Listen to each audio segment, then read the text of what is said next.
Cashman was forced to say, we weren't very good defensively, so we wanted to get better. We wanted to help our pitching. We're able to spread the loss of Soto over more depth in our lineup. It is the oldest trick in the book when you talk about a team and when you lose your free agent.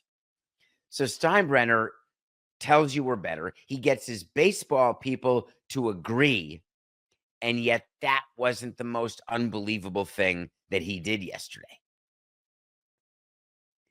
He was talking about the Dodgers and asked about the huge payroll disparity between the Dodgers and the rest of the league.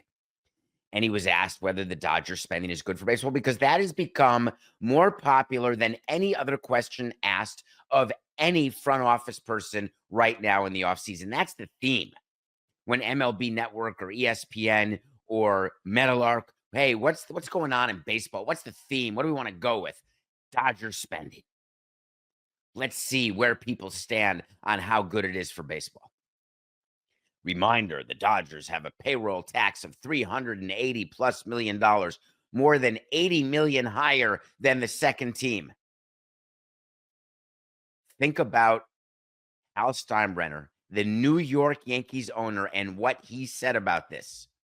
And when you're hearing it, I want you to think about what I used to say as president of the Marlins.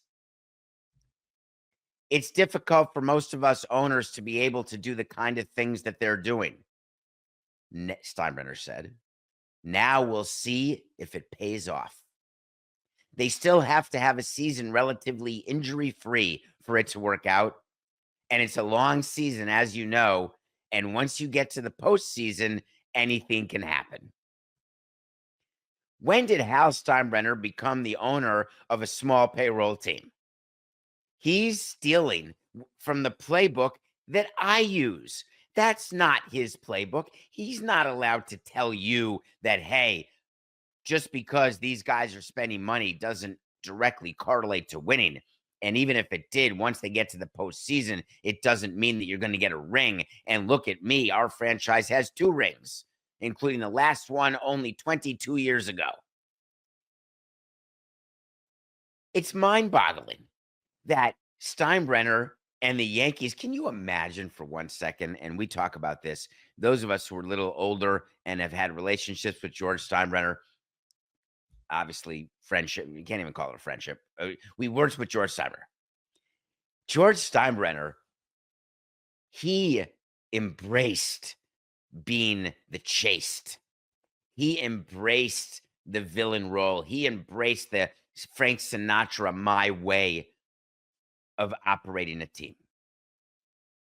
Did it lead him to do things that stopped the Yankees from winning for a few decades, and then they finally got good when, in theory, people say he gave up the ship to Joe Torre and Brian Cashman, and that led them to those World Series championships in 96 and 98, 99, 2000? Is that true? Separated by the Marlins in 97, by the way.